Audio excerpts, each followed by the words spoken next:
We're still waiting for Denise. And remind me, Porter, how many do we need for a quorum? 6. So if everybody who said they were going to come comes, we're good. All right. Well, we'll give them a few. Hi, Marlo. Hi, Dina. Hi, Marciana.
Sure. Yeah, the presentation is not going to require any voting or anything like that. So yeah, I would be fine with that. I guess the folks who are running late can review the YouTube log later if they want to.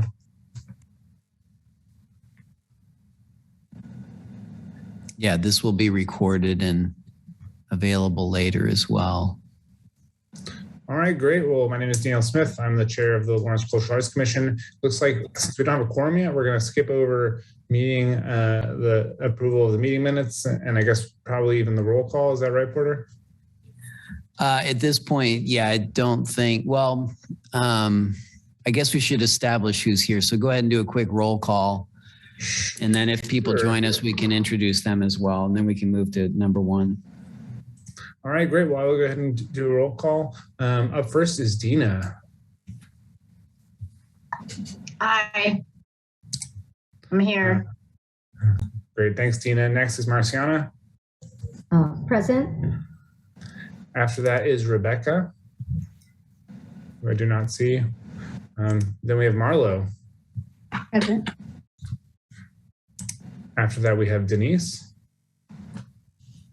After that, we have Mary. After that, we have James. And then finally, we have Jordan.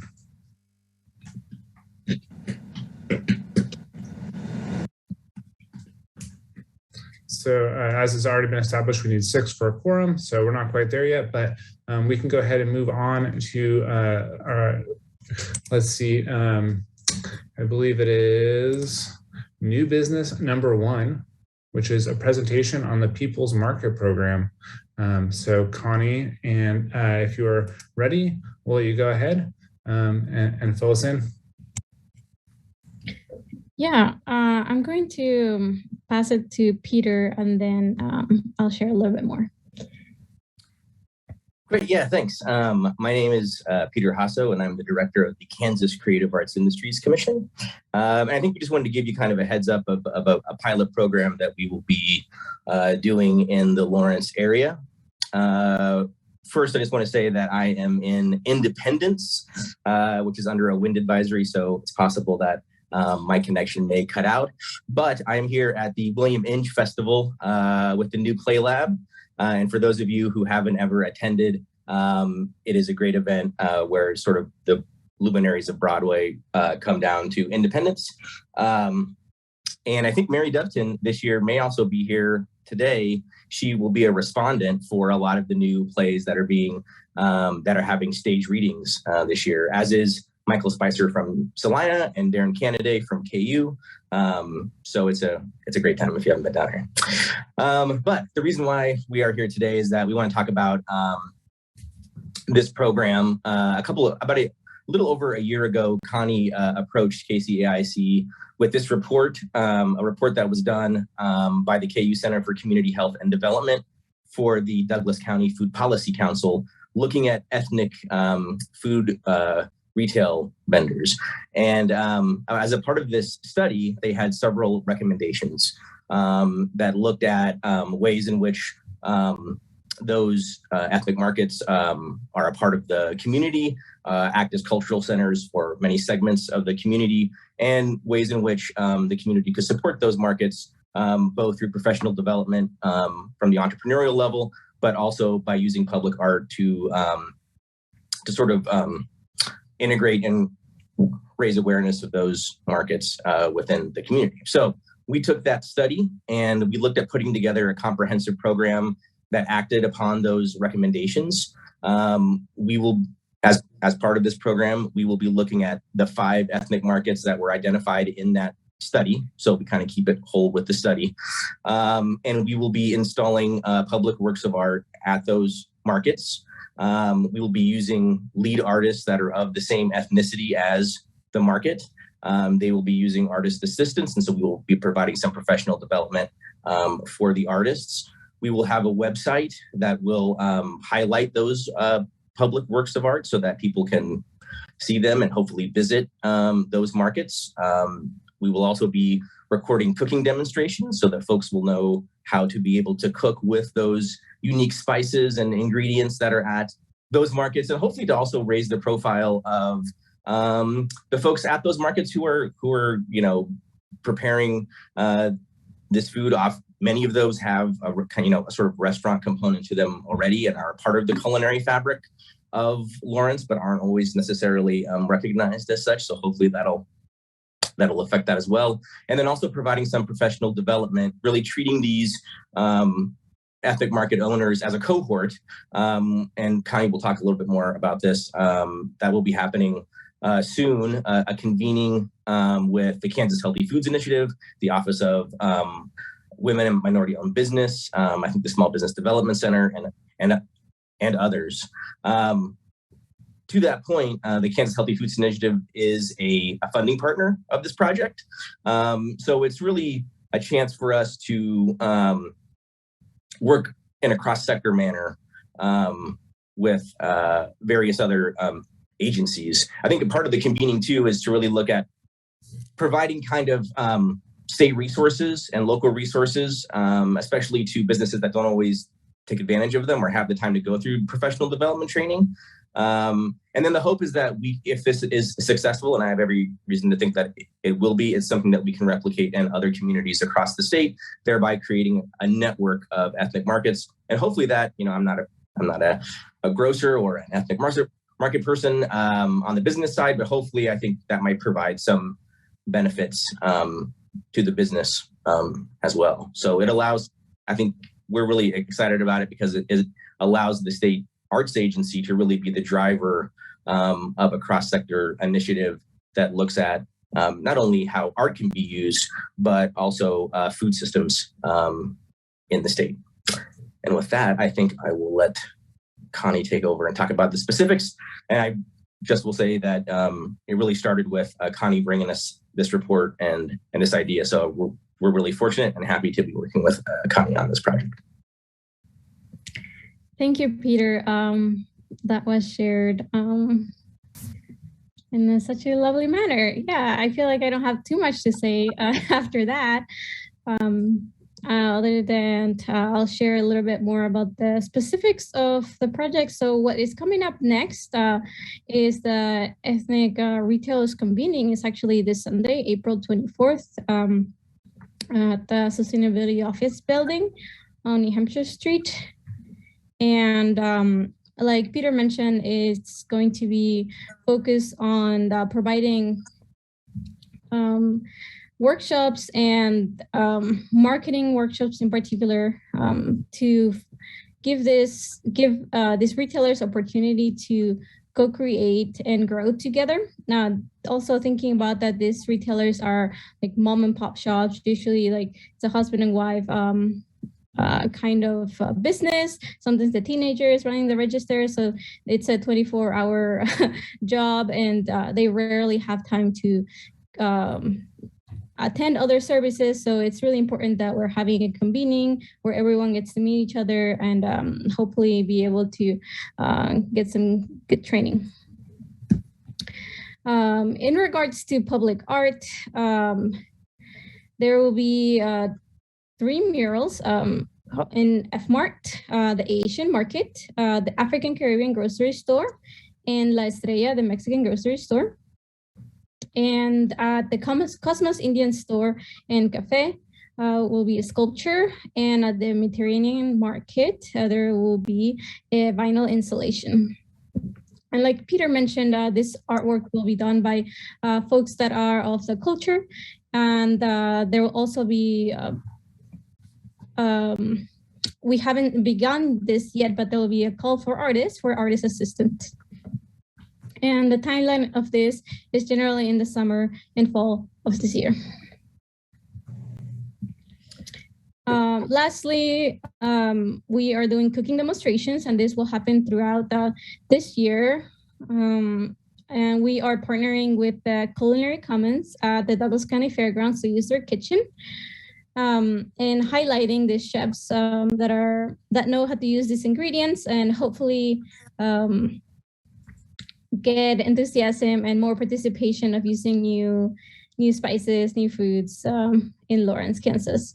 Something that I think it's really something to think about that this program could bring to Lawrence is that I'm hoping to have a printout of the artwork that is once it is completed, and have all of these retailers in one small brochure to have like a little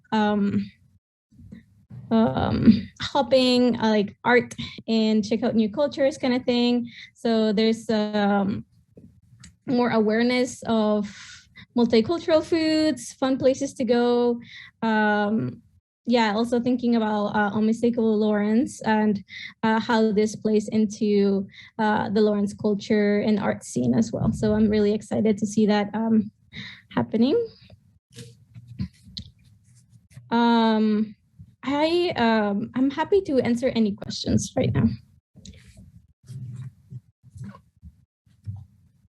If there are any. It's Marlo. I wondered if there's anything, Connie, that you can think of that the city could benefit you all with your work. Like you mentioned, Unmistakably Lawrence. Would it be beneficial to have a place on their website that could direct people to these projects? Or what could we as a commission do to support? Yeah, that'll be great. I'm hoping that once we have pictures and images of all of these artworks, we can create kind of like a little map of these multicultural spaces for people to check out. Yeah. Thank you for sharing that and asking that question. Yes.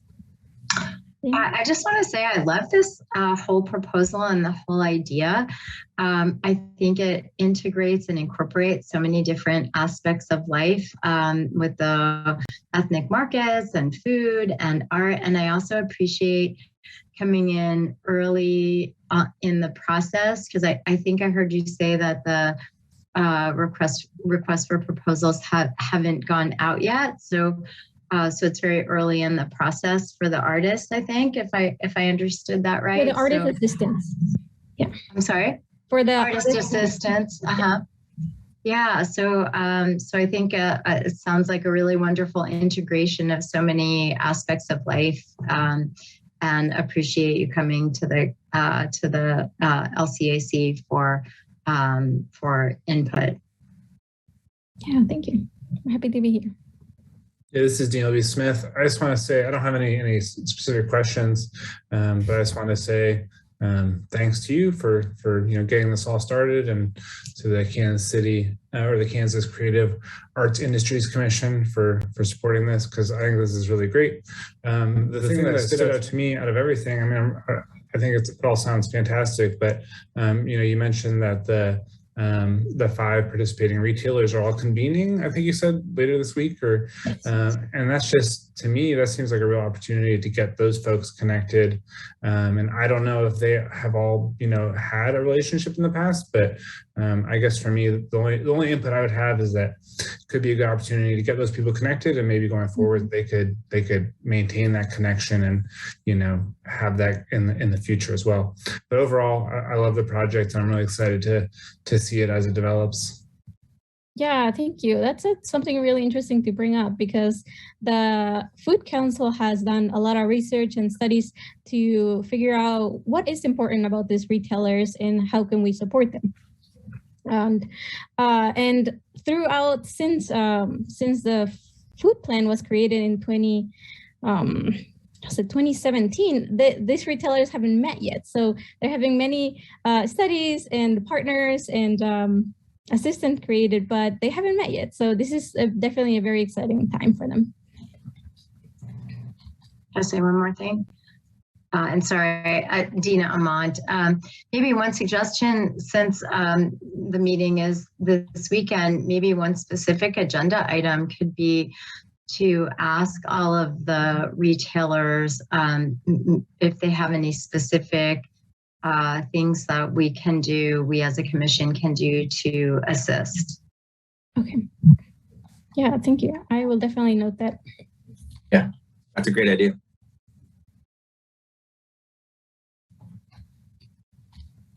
Connie, out of curiosity, well, one on the art projects, I think you sent me an email about a sculpture site. Yes. Once the art projects are more developed, I couldn't think of the word.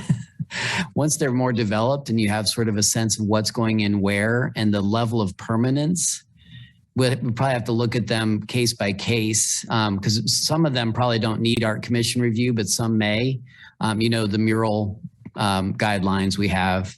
So, I agree with everybody. I think it's a fantastic project. I love the idea and concept. And then just on the practical side, once the artworks are a little more fleshed out, if you want to bring them back or just run them by me, I can tell you if it requires some level of city review or not, and we can go from there. The other thing is how permanent they are.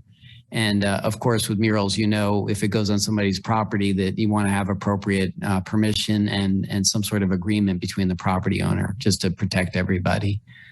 But otherwise, yeah, happy to help. Actually, I will share too that this morning I was in a meeting and there was discussion about one of our progress indicators related to MBE and ethnic business enterprises related to our community economic strategic plan. And so I'm going to mention this to Britt Crumcano, who is our economic development manager here at the city, just so she's aware of that, because I don't know if there's any other potential connections to the business community that might benefit these ethnic markets. And I do think bringing them together is probably, gives them a stronger voice. So bravo. Thank you.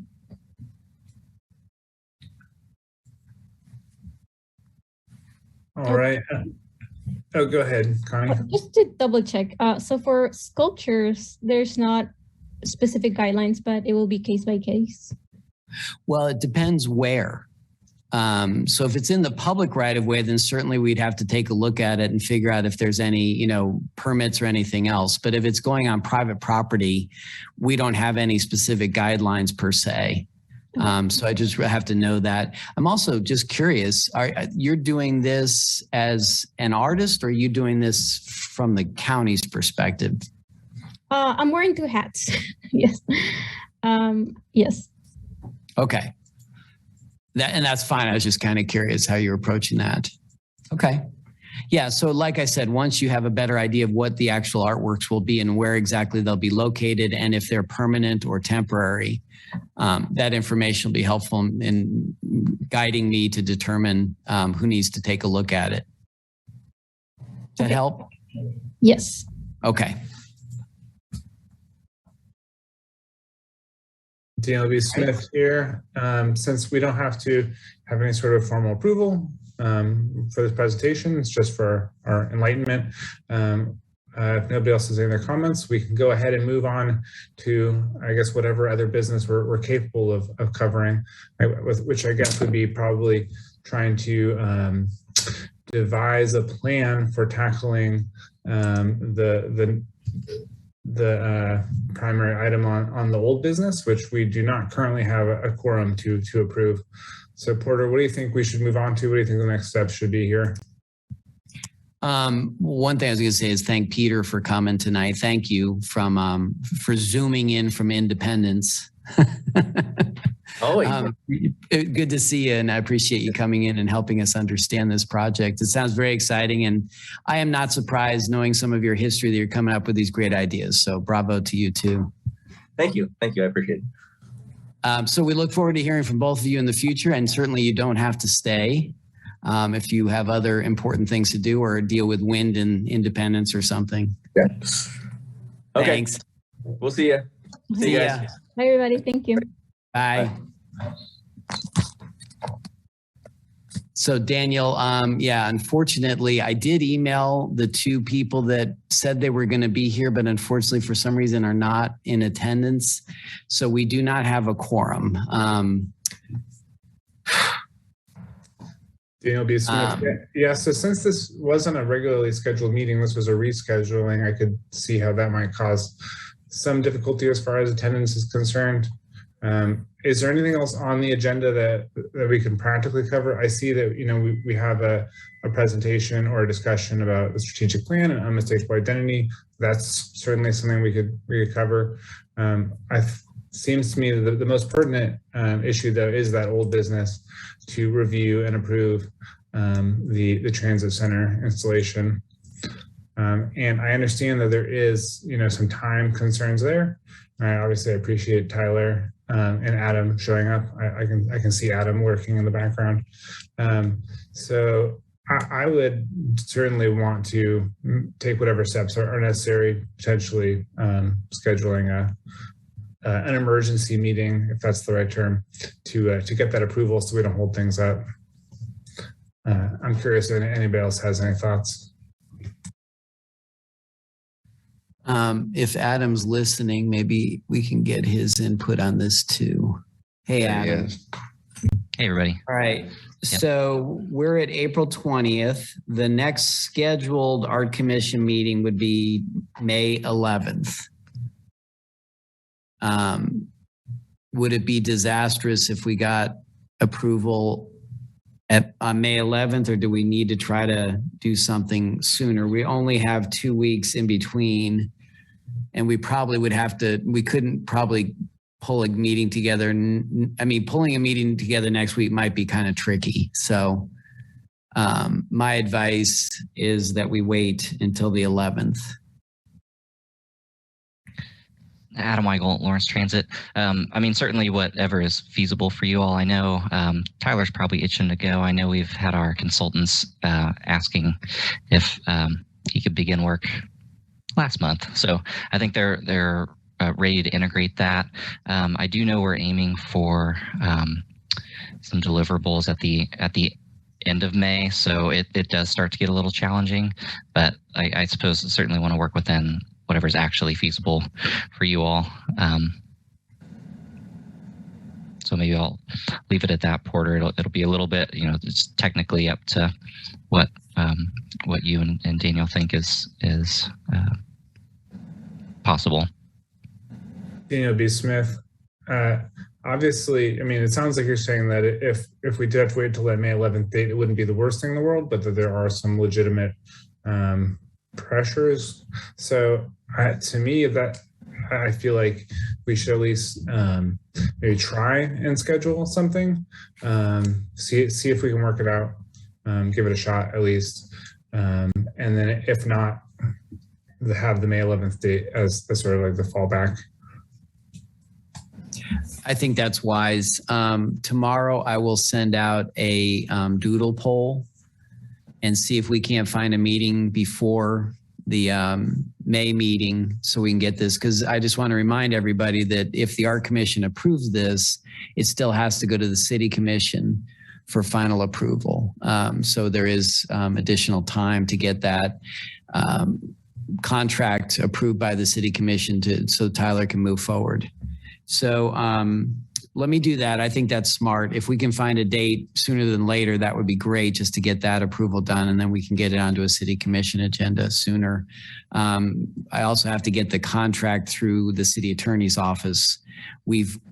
I think we've developed a really good contract, but I still have to get their review and approval on that contract as well. So there's two more steps that we have to do beyond this. So Tyler, my apologies. This is just unfortunate. I don't know why a couple people weren't able to attend, but we're on it.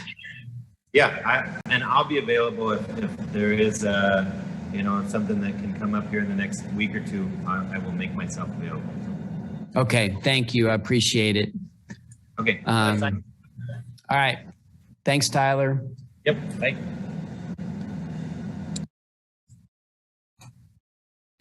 Yeah, I'm going to sign off too, but thank you all very much. Appreciate the flexibility. Thanks, Adam. And without a quorum, I mean, Derek Rogers is here to talk about the strategic plan and what's happening with Unmistakable Identity. I don't think it's urgent, and this could wait till May with then when we have more attendance. So I leave that at your all discretion. Daniel B. Smith here.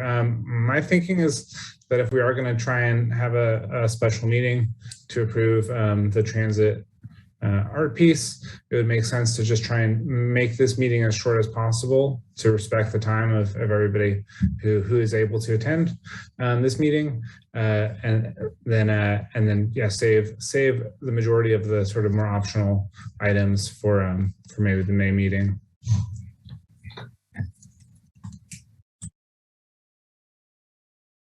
Looks like you have consensus.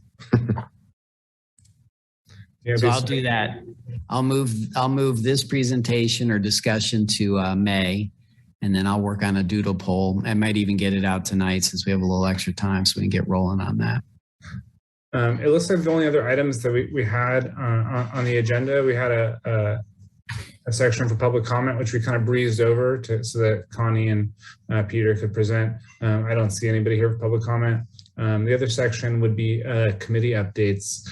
Do we want to touch base about the committee updates really quick? Sure. You want to talk about the NEA and what we're doing? B. Smith, sure. I can just kick that off. I know that we have a meeting. I think we have a meeting tentatively scheduled for Friday. I believe Marlo. I don't know if he'll be able to be in attendance for that, but we do, I believe, have that on the books. So that'll be coming up here. Just what day is today? Today's Wednesday. That'll be just a couple days from now. So no real news except that is moving forward. Porter, is there anything else that you want to add? Yeah, I did want to add, we've been attending a couple of they're having sort of these open house type meetings with the NEA. I have been carrying a lot of guilt that we haven't gotten this moving. Of course, March Madness did not help. That really consumed a ton of bandwidth throughout the whole city. But anyway, coming back to this, attending these meetings, I'm a little bit relieved that of the groups that have received this type of grant, only about 25% of them have actually launched their sub-granting program. So we're not alone in our sort of struggle to understand the challenges related to all the reporting required, both for the National Endowment for the Arts and for the American Recovery Plan Act. But Melody in my office has done a great job of assembling the information. And there's just a few decisions we need to work through. One being, should we put some sort of threshold on the amount that would be granted, that type of thing. So I think we've got a lot of good information for Friday, and we'll certainly share that with the group, and hopefully work to make the next steps easier.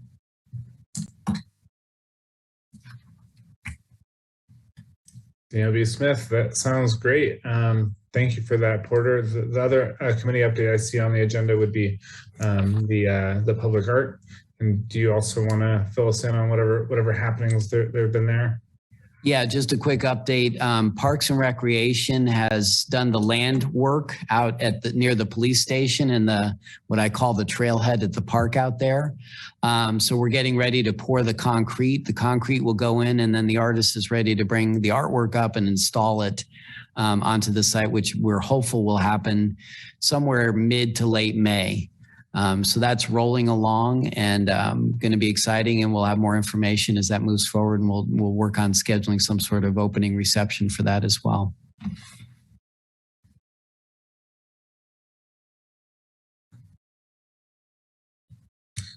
Daniel B. Smith. All right, so it doesn't seem like anybody has any questions or comments about either of those committee updates. So we'll just move right along, try and make this fast, and see if anybody has any miscellany. And I will kick it off just by saying that my workplace, the Community Health Building, where Bert Nash is located, has a beautiful mural taking shape thanks to Van Gogh. So I get to enjoy seeing that every day. And if you want to go on a nice walk on one of these sunny days, I suggest you walk by that building and check it out.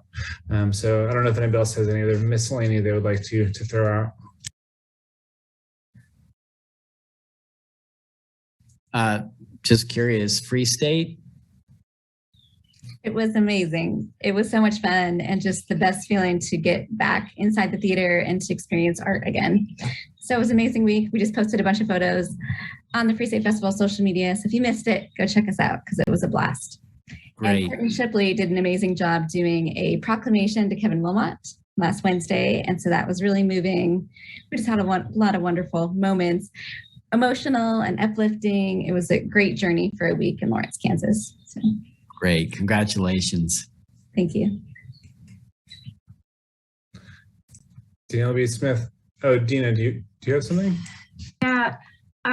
Can we talk a little bit about one of the items on the agenda? I think was about in-person, hybrid, Zoom, where that direction might be going. Can we just chat about that a little bit? Yes, thank you. Sorry, we went maskless, and then today, actually, I was going to see if Daniel had some insights, because my understanding was the health department was going to sort of not be quite as prescriptive on mask wearing, but I know we moved into yellow, and which is encouraging masks. But let me answer your question first, and maybe Daniel can chime in a little bit.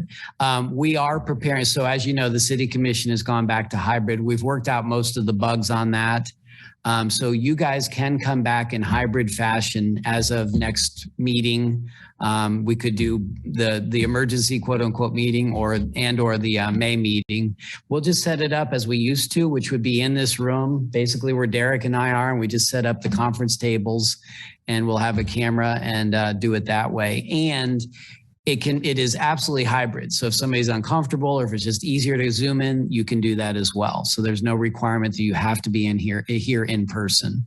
And that's the best way we worked it out for now. It'll be somewhat experimental. So we ask for patience and grace as we make this transition into this new realm. The technology tends to be our biggest challenge, and that includes the audio, but we're making it work. So thank you, Great. Dina. I forgot to mention that. That's okay. So that's good news. So, so it sounds like the May meeting will be a hybrid, barring, of course, anything can change, but Right. barring any substantive changes with COVID, it sounds like it'll be hybrid starting May. Yes. Great. Looking forward to meeting people in person. So Yes. that'll be great. Thank you. Uh-huh.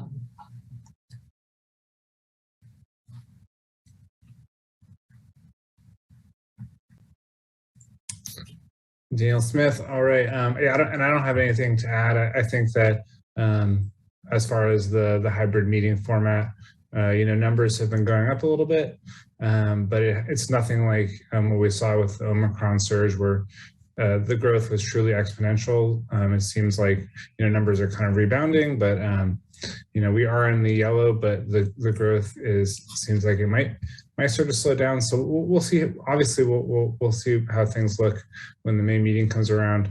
But if we're all vaccinated, and if you're 50 plus, you can get a second booster now. So that's something I can plug. But I think if we're all vaccinated, we can try and maintain a safe distance and things like that. I'm not too worried about it. So I don't know if there's any other comments. I don't think so. It's been a relatively comment light meeting. I will say just thank you to everybody who attended. It's always kind of a bummer to show up to a meeting where there's no quorum. Hopefully we will be able to get a special meeting, a very short special meeting, to approve the transit center artwork. And if there's nothing else, I will not ask for a motion to adjourn, because we don't need a motion. But I think we might just go ahead and wrap it up. And again, thank you all for making for volunteering your time to be here. Thanks to Porter, everybody at the city. And I guess if there's nobody else has any other comments, I think we'll call it. Thank you, Daniel. Thanks, everybody. See you soon.